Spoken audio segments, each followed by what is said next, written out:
Good evening, class, and welcome to Binary Gamer.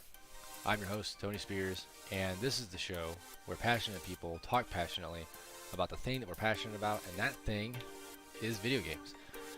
So let's get the business out of the way first. A few new things as far as business is concerned, but once we have that done, then we will get into the show proper. So, Binary Gamer is a podcast you can find in all the places you get your podcasts, whether it be iTunes, Stitcher, Google Play Podcast. If you can find a podcast there, you can listen to Binary Gamer. You can also join us live each and every week over here on Twitch, twitch.com/Binary Gamer. You can also go over to all the places that you possibly consume your social media, whether it be Instagram, Twitter.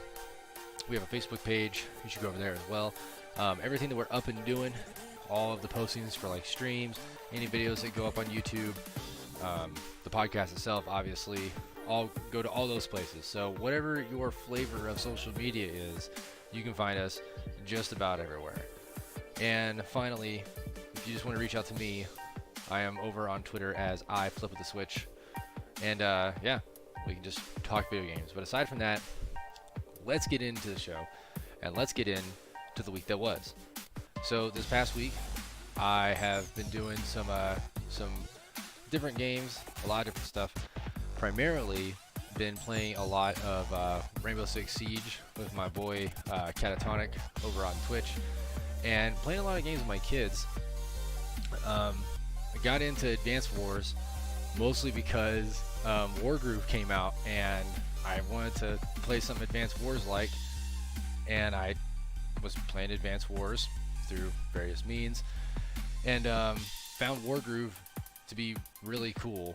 Like after going back and looking at it, comparing the two, Wargroove definitely seems to be like more up my alley, just because it seems to be a good middle ground between like Advanced Wars, which let's be honest, everybody loves, and Fire Emblem, which, you know, the developers of those games really kind of stepped away from Advanced Wars because everybody clung on to Fire Emblem in such a big bad way that they just kind of like, they forgot their baby, which sucks, but is sadly the truth.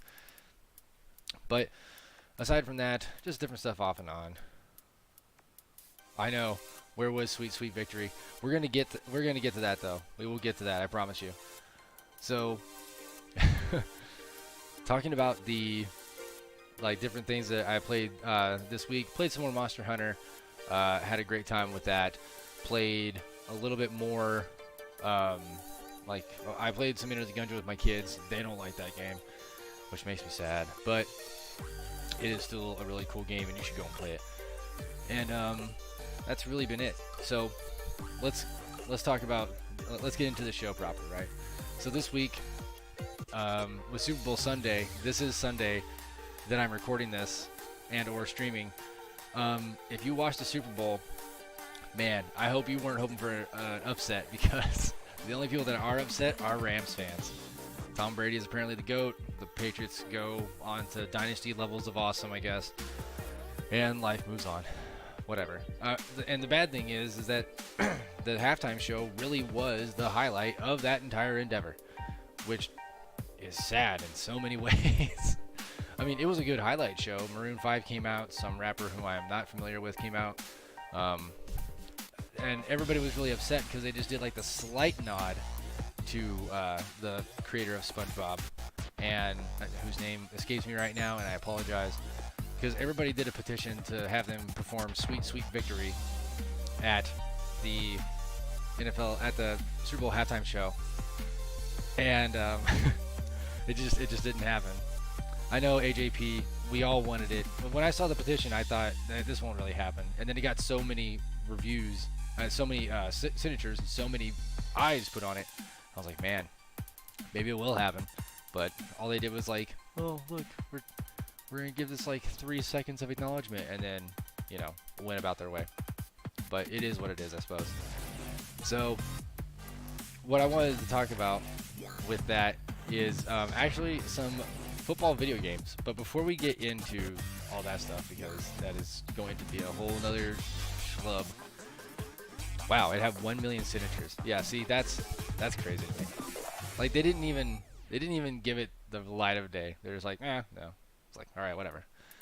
Anyway, so I want to get into 2 bits of news, some happenings, and then we'll talk about some football video games and why I think they're important in the grand scheme of things, but it, well, you'll see. So, first thing I want to talk about is Metro Exodus deciding to hop ship from Steam, and instead they are going exclusively to the Epic Games launcher. So if you're not familiar, Metro 2039, I believe it was, or 2049, and Metro Last Light were multi-platform across the board, were on Steam, and everybody's happy and everything's copacetic. So Metro Exodus is getting ready to come out, and everybody's super excited. It's supposed to be coming out on the 15th of February, and a lot of people went and did the. Don't worry, AJP. It's all right. I know my bot is a little strict, but I prefer to have it that way. So, but I appreciate that, man. Thank you. So anyway, they're gonna go through and they did a bunch of pre-orders. It was gonna be great. Everybody's gonna be having a great time. Everybody's gonna get to play Metro Exodus, and they're all really looking forward to it. Well, now the developers have essentially decided to, even after taking a bunch of pre-orders, went and hop ship from Steam and are going to the Epic Games launcher.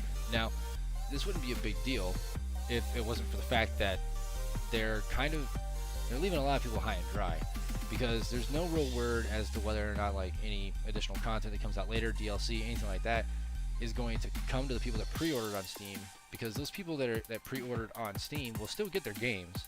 They'll still get the game when it launches, but it's 1 year of exclusivity to the Epic Games launcher, and this has a lot of people up in arms, and I get it, because trust me, I am definitely that guy that sits there and is like, I don't want a whole bunch of launchers. I don't want to have the Ubisoft launcher and the Epic Games launcher and freaking GOG and freaking the Blizzard client and Steam all running at the same time in order to have all these different launchers. I want all my games in one place, and it's a good thing and a bad thing. It's a good thing because it forces a lot of what's what I'm looking for. It forces competition, which is good. I mean, if everything was under Valve's umbrella, everything was on Steam, at some point it gets to a level where Valve is controlling everything, and that's not good. Like, that's not good in the grand scheme of things. You don't want that, because they can just jack the prices up, and then everyone's like, what's going on? Like, why the things? And it's like, nah, dude, it's because you put all the eggs in one basket. So instead, they're making it to where there's gonna be some more diversity, and I expect a lot of different developers and different companies are probably gonna go this way. Now, will they go for like straight up exclusivity across the board, and it's like this game is only going to be on the Epic Games launcher, or only on Ubisoft, or only on EA Play, and you'll never see it on Steam? There are those games now, and sadly a lot of those games don't do as well because they're not on Steam. But you have something as high profile as this, as Metro Exodus, which has been like, people have been looking forward to it for a while now. The fact that they decided to pull the plug like that, man, I don't know. It's going to sway things in a lot of different ways. But on the other hand, too, and a lot of people online are like, we're going to boycott the developers. That's not going to do you any good. In fact, that could just cause them to go away from PC altogether, which they make a really good point in this article at WCCF Tech. They have an entire article about like, hey man, maybe you ought to pump the brakes on this whole boycott thing. All you're really going to do is drive the devs away from ever wanting to put stuff on PC again. And they're right. They're definitely right. If you go and you sour those waters, it's not going to do you any good. So I'm definitely looking forward to seeing what happens in the future, because like I said, diversity is good for everybody. A rising tide lifts all ships, all that jazz. But at the same time, people need to kind of like cool their jets, man. Like, I'm just as upset about the fact that I have to have 15 effing launchers on my computer just in order to play the games I want. But at the same time, those devs have the right to go to the launcher they want. and it also benefits them in the long run because, in the case of like them going to Epic, they're getting a bigger split. So it's really about what's good for the devs, because what's good for the devs brings more games, which is good for us as the consumers of those games. But that's just my 2 cents on it. I'd love to know what you guys think, because I know I'm not exactly alone in this camp, but a lot of people are just like, burn all the bridges down. And yeah, I'm not 100% in that camp, but we'll have to see. So, moving away from that, let's get into some really freaking sad news, man. And it's the fact that the Wii Shop Channel is gone. That's it. I hate to tell you, kids, it's a bad day for everybody. I'm upset because I'm gonna miss that sweet, sweet music, man. Like, I don't care what anybody says. No, Chicas, we can't burn all the bridges. But I don't care what anybody says. It is very much about like maintaining maintaining some kind of continuity. That's the thing that bothers me about Nintendo. So if you're not aware, okay, just let's back up and get to the meat of it, okay? This is coming from the Wikipedia page, but I know for a fact, because I double checked this is like been confirmed and all this stuff is there. So it was discontinued January 31st of 2019, which was just a couple days ago. And it's discontinued. Ability to purchase WiiWare Virtual Console titles and channels was removed January 31st as of 1 a.m. Eastern Standard Time. Users can presently continue re-downloading and or transfer previously acquired content to the Wii U. So here's the problem that I have with this. It's the fact that I need that music in my life. I need that music. The whole dashboard to the Wii has such good music. Like, the Wii menu music was really good. The eShop channel music is some of the catchiest crap in the entire world. And I know that sounds so stupid and superfluous when it comes to the grand scheme of this whole thing, but like that's a part of it. But also the fact that it seems like Nintendo doesn't care about continuity, that they don't care about maintaining a space for these games. Because right now, as it stands, like, you can get a lot of stuff on the Wii U eShop as far as like their older games, their back catalog, right? And that's all well and good, but it's not good that you're taking away all of these like little obscure games, like a lot of these WiiWare games and stuff like that, and now you can't get them anymore. And those still count as games. They are a game, whether it's published by Nintendo or not. It's a game that is on a platform, and now it's gone. And unless people have that stuff backed up somewhere, someone does some like really nasty behind closed doors ROM dumping stuff, that stuff's just going to go away. And Frank Cifaldi, the CEO of the Video Game History Foundation, made a really good point, wherein now that this stuff is gone, there's no way to go back and get it, and there's no way to preserve it digitally or otherwise. And this leads a lot of people to be really worried when it comes to the preservation side of things, because now it's like, well, Nintendo just killed the shop channel on the Wii. The Wii U it's going to go the way of the Dodo. The support for that console is drying up to such an extent that no one's really expecting it to stick around much longer. I mean, my kids still play the Wii U just for Breath of the Wild and 2 other games. That is it. And to be perfectly honest, I'm getting to the point where I might just buy Breath of the Wild for the Switch and just call it a day. At some point, our Wii U is probably just gonna kick the bucket anyway, because that thing has been treated rough. But that's not the point. Besides that, it's the fact that at some point they're gonna discontinue the eShop on the Wii U, and then the games that were specific to that platform are gone. And then you also have the stuff that was brought over from the Wii gone as well. And so now you have this back catalog that can't be accessed anymore, because now that they've gone with this Nintendo Online platform, where they're giving you a subscription-based access to a certain number of games at any one time, you have a very limited menu to go off of, And not only that, but like it does a rotation. So no one's really certain yet whether or not, like, once you download and play one of those classic games, if when, you know, the next cycle of games comes around, do I still have access to that game I initially downloaded? Is that one gone and I have to re-download the new menu of games? There's no way of telling.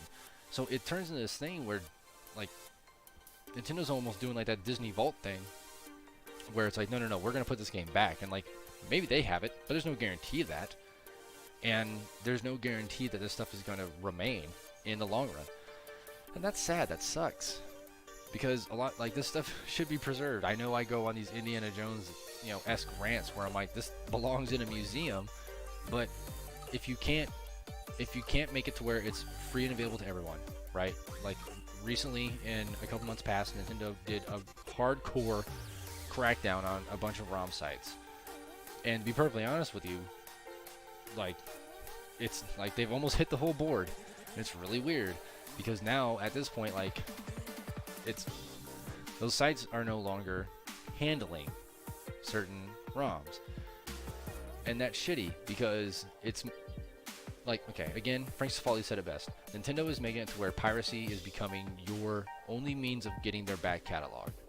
And it's piracy one way or the other. And look, I'm not an advocate for piracy, but I'm also an advocate of, if I don't have access through the vendor or through the original proprietor of this thing that I want, and that I am not going to use for any monetary gain, then I should be able to get my hands on it. And if you're willing to sell it to me so I can pay it, then, so I can pay you, then yes, I will pay you for that thing. I'll pay $10 so I can play Super Mario World for the umpteenth time on your platform. That's fine. But if you're not going to sell it to me, I'm going to find a way. Because, as we all know, life finds a way. But now it's made it to where that's all those possibilities are kind of drying up now. And that sucks. Because at some point, it's all going to go away. Like, people's backups only last for so long. You know, like these physical carts. Like, I have a physical cart of Mylon Secret Castle. This is the only actual physical Nintendo cartridge that I own, and really the only reason I have it is for nostalgic purposes, because this is the first game me and my grandfather ever beat together. Like, we both sat down and beat this game, which, if you don't know, is incredibly hard. But you should go out and play this game. Mylon Secret Castle is pretty awesome. A lot of people say it sucks. They're wrong. It is incredibly hard, though. But like I said, like, eventually that cart's gonna go bad. The board's not gonna work anymore, and then I'm stuck with not being able to play Mylon Secret Castle anymore, and that sucks. I don't want that to happen. I want to be able to show that game to my kids or to my grandkids maybe, and, you know, so on and so forth. And like this has me worried. And the thing that worries me about it is that it feels like Nintendo doesn't care. From an outside perspective, it seems like they don't care. And as someone who has been a longtime fan of their games and of their platforms and just of the Disneyland-esque persona that Nintendo puts out when it comes to their games and their characters and the different franchises and the way they view video games, that it kind of hurts. It feels like betrayal. Like, I know Nintendo's not beholden unto me, but, you know, as an individual, but as a fan base, as people that have, like, really supported you through thick and thin. I bought a Wii, man. The Wii only sold because of Wii Sports, but in the grand scheme of things, the Wii was not a great console, and the Wii U was probably worse off. And I bought one of those too, because I wanted my kids to be able to play Nintendo games, and I wanted to play Nintendo games myself. Well, like, we have supported you through the good times and the bad, and if it doesn't feel like that's been reciprocated, I mean, that sucks, man. That really sucks. But the point of this whole rant that I wasn't meaning to go on, but I guess I did, is that, like, you need to be careful with what you have. And as gamers, as those of us that love to play games and, you know, want to preserve the culture of games and preserve what games mean to us in the long run, so we can, you know, share it with people later on down the line, you know, precautions might have to be made in order to make sure that stuff sticks around. I'm not saying go get a freaking, you know, a ROM dump machine, you know, go get the hardware, you know, tomorrow, and go start snatching up every copy of freaking Sunset Riders you can get your hands on so you can, you know, save it to a hard drive. But if you have the means to take precautions for that kind of stuff, then do it. And this doesn't just apply to Nintendo games either. Any type of medium that is degradable is eventually going to go bad. Like Sega CDs are at some point going to not read anymore. Your Dreamcast games, they might not run anymore. Freaking your controllers for your PS1 could eventually go bad, and then pretty soon you have to start buying bootleg ones because nothing else reads into that weird ass port. You know what I mean?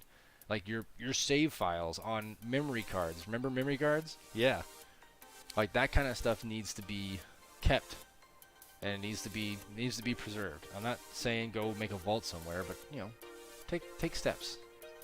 Do your part. I'm doing my part. I'm keeping this copy of Mylon's Secret Castle locked away nice and tight, because one day when aliens attack and the world just completely goes to crap, and they're like, we need an incredibly hard game that these guys can't beat in order to save humanity, I'm gonna put this one out there and be like, all right, have at it, suckers, and then, you know, I'll save the world, I'll be a hero, yeah, all right.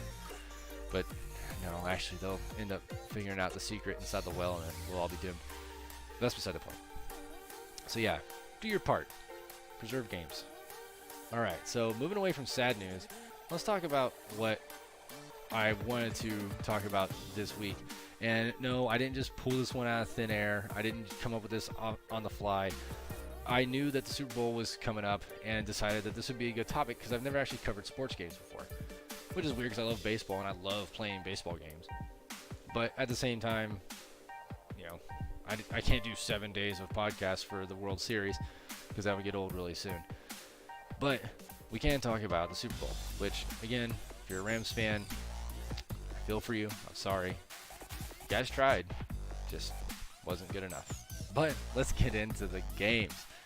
So I want to start out with Tecmo Bowl and Tecmo Super Bowl, more precisely. So Tecmo Bowl is one of the very first actual football video games, and it's hilarious to me because this game is great. It plays amazing. If you've never played Tecmo Bowl or Tecmo Super Bowl, please go and play it. It is really good, actually. So it was originally released pretty much everywhere in 1987, which is weird to think, 2 years after I was born. That came out in arcade, and then in '89 it came out in the States on the NES. And it's hilarious to me that this game plays as well as it does for being an NES game because it's archaic, to say the least. It's not. So if you ever seen like the pictures of those, like it looks like a board, right? And now you have the little football figurines that go on it, and then you turn the board on, and the board vibrates, and the players move, and so like the running plays and stuff. It's like that in a video game is the best way to explain it. Like the rendering is really crude. They're 8-bit sprites and stuff like that. Yeah, electronic football. That's what I meant. Thank you, Cat Tony. But yeah, it's hilarious to me because it looks so bad, but it plays so well. Now, granted, there is a cheat to this game because as long as you play Los Angeles, you have the best player in the game, which is Bo Jackson, and then you just run over everybody because for some reason they made him incredibly fast. He's the fastest receiver in the entire game. So he's like Terrell Owens when you first played NFL 2K, and since Terrell Owens was on the box and they had Terrell Owens in the game, they gave Terrell Owens the best stats, which actually didn't really reflect how he was playing that year. But hey, I don't make games. I'm just saying, I don't ever remember Terrell Owens running that fast. But in this game, Bo Jackson runs like a madman, and it's hilarious. And Tecmo Bowl spawned a lot of games after it. So you go from Tecmo Bowl, you go into Tecmo Super Bowl, right, which is just them, taking things to the next level. I believe they added in some more teams. Let me see here. Oh, and I had it. Yeah. I love this line. It says from Tech Times, noted that the game's character of Bo Jackson is absolutely, positively, and absurdly unstoppable. Said to apparently reflect the real Bo Jackson's extraordinary athletic abilities, this character can be effectively used as a means of cheating within the game. There you go. See? All you do is just play Bo Jackson and you're good to go. One and done. So let's move on to John Madden football. So crazy thing. I don't know if you're aware, but Madden comes out every single year. It was Madden and Call of Duty there for a long time, where you could set your watch by it. It was like Groundhog Day, and a lot of people have kind of crapped on Madden in past years, but I don't think that people really appreciate what John Madden Football did for football in video games. Because as someone who's never had a whole hell of a lot of interest in actual football, like I said, I watched the Super Bowl. I follow the Niners from time to time, but to be perfectly honest, it's not that deep to me. I still play Madden. And I'm not very good at Madden, just like I'm not very good at real football. But I enjoy playing it, and it's fun. Sometimes I like to hang out with my friends and have a couple beers and just get stomped because I play I play whatever that year's version of the Niners is, and they play whatever that year's version of usually the Cowboys team is, and I just get stomped. And I'm okay with that because we have a good time while doing it. But it's crazy to me because I didn't actually know this until I started doing research for this, but the first John Madden Football came out in '88 on MS-DOS, which is weird to me. And then in 1990, it came out in the Genesis and the SNES, which that's where I remember first seeing it was on the Sega. So then you have it go on, and then you have your first numbered, by numbered I mean year, edition of John Madden Football in '92, again for the Genesis. And then '93, Genesis and SNES. You can see where this is going. And the years go on. So then later on it starts going down, and then you start coming into the years of the Madden curse. So if you're not familiar with the Madden curse, it goes like this. If you are a player that is approached to be on the cover of that year's Madden, and you go through, you do the photo shoot, and you're looking all super fly on the cover and stuff like that, because it used to be just John Madden on there. It was John Madden posing like a nice, the dandy man that he is, with a football usually in his hand, and he was usually the guy on the cover just in a suit. He didn't look like he played football. I mean, he had played football previously, obviously, but he didn't look like a football player on the cover of a football game. You just knew that that was John Madden, thusly this is football. So eventually they transitioned from that and they started putting players on there. Well, apparently if you were on the cover of Madden, you were either A, going to get injured, or B, just have an incredibly bad year. And so far, the curse is kind of stuck in a lot of ways. Marshall Faulk of the St. Louis Rams was on there in 2003, though I think actually that year they won the Super Bowl, so I could be wrong, but you can see what I'm saying. See, Michael Vick of the Atlanta Falcons in 2004, we all know what happened to Michael Vick.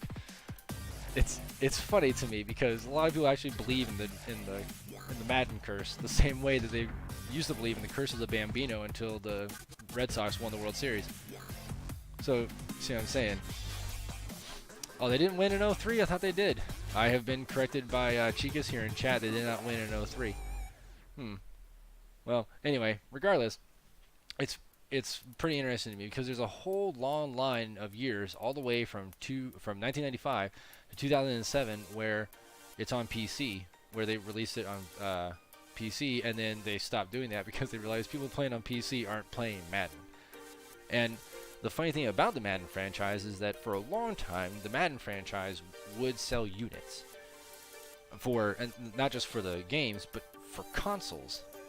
And that is crazy to me because, and I've seen it firsthand with Call of Duty, where a new console comes out and someone is like, "Ah, man, no, I don't need a PS3. I got a PS2. I'm good to go, man." And they play on the PS2 because they don't, they're not deep in like that, which is fine, perfectly fine. But then that year's Madden comes out, or a new Call of Duty comes out, and they're like, "Oh man, now I can't play with my friends with Madden because I have the old one. Oh, screw it, I'll just buy a PS3." And they go and they buy a PS3 and a copy of Madden, or that year's Call of Duty. But in this instance, Madden sells units. And it's funny to me because it comes out every single year. So it's one of those things where it acts as a system seller in a lot of ways. And of course, it's going to sell units itself. There's not very often a year where Madden doesn't sell very well. It usually charts pretty high in the NPD.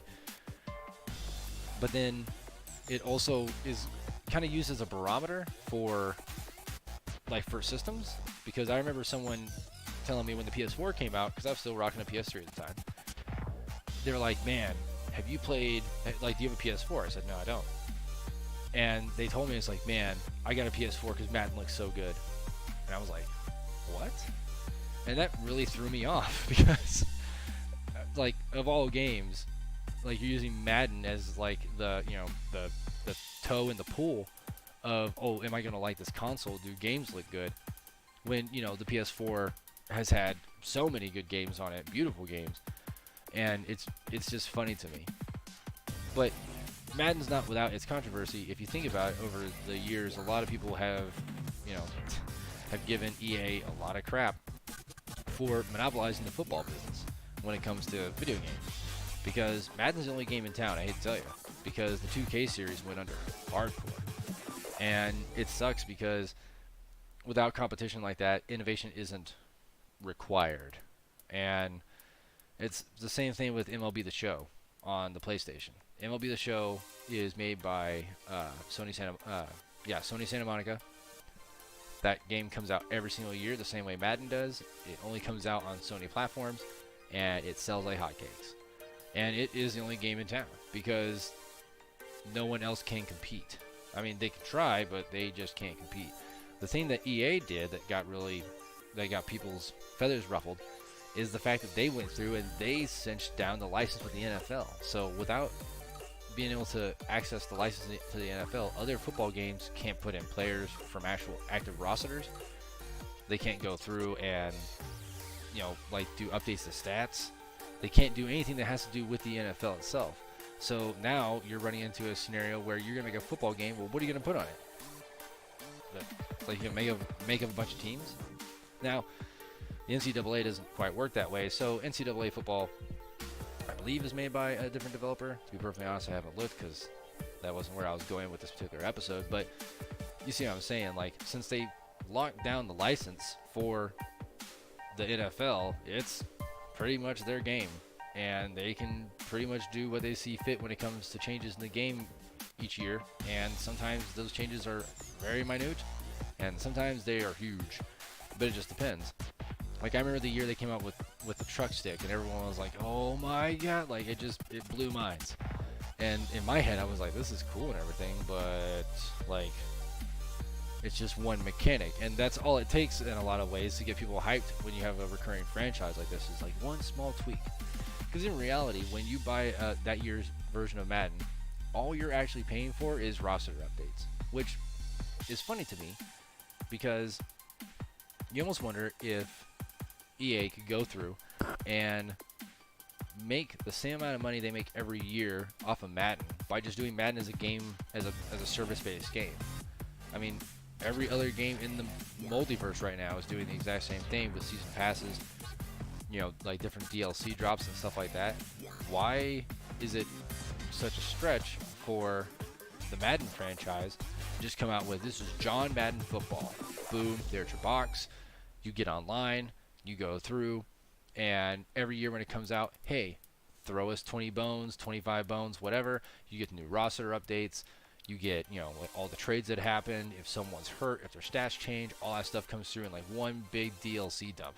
If you think about it, it's not too dissimilar from like what League of Legends does after the International, or Dota after Worlds, where, you know, the meta for the game is set for that year. Slight tweaks here and there throughout the year, but like the big dump for the patch, big game changes come through directly after those big tournaments. Why can't you do the same thing for Madden? Why can't you? Because there are esports for Madden, oddly enough. I know nobody saw that coming, but like, you have that availability. You do, you know, your Madden Electronic Super Bowl, whatever you want to call it, whatever your big venue event is going to be that year, and then directly afterward, you know, based on what happens in the draft the next year, things like that, right before the game, right before what you would use as the normal launch period for the game, you go through and freaking just do a big patch dump for like a season pass, and then you're good to go. But instead, they press new hard copies and release a new game every year. And that also allows you to go through and do mechanics changes and things like that. You can do slight mechanics changes throughout the year, a lot like you see in MOBAs. I don't see why that's not an avenue they can go down, but I don't know. Maybe I'm thinking too simplistically on something that's really complicated. Maybe I'm just not, you know, like maybe I don't actually understand. To me, it seems like it would be simple, but at the same time, maybe it's not. I don't make video games. I don't run multi-million-dollar companies that make video games. Maybe I'm oversimplifying a very complex issue, but I like to think that it makes more sense in a lot of ways than you know, than pressing a disc every year. You know, pressing multiple millions of discs. Plus, you cut down on costs because you're not doing a bunch of different discs. And I understand there are different demographics that don't have good internet connections in different parts of the world, so they can't, you know, get those updates the same way. But you're looking at a very small bit of your audience there, and I think it's at least worth looking into. I'm not here trying to throw this pitch at EA or anything. Like, it's just that's what I see. But when we're looking at Madden going all the way down here, it's crazy to me because you're looking at so many different versions of this game coming out, and it's the mind-boggling thing about Madden, the thing that is probably going to cement it in video game history, is the fact that regardless of what happens, it's always going to sell because people are always going to watch football. So I mean, there's that going for you at least. Like, at least you know your audience is always going to be there. As long as the United States doesn't, you know, implode on itself tomorrow, like, Americans will still watch football, and people will still buy Madden to play Madden. And that's, I mean, that's pretty cool when you really think about it. Like, it's really hard to think of something that became so ubiquitous that it's pretty much synonymous with football. The same way that, you know,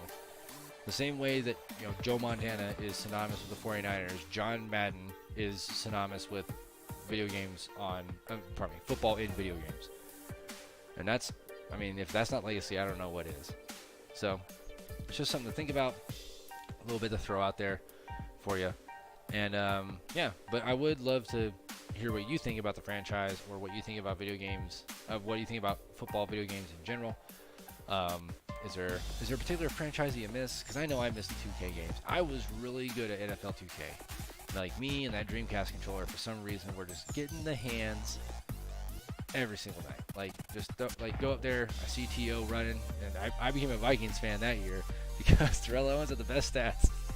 And that dude was a beast in that game. He was the Bo Jackson of that game.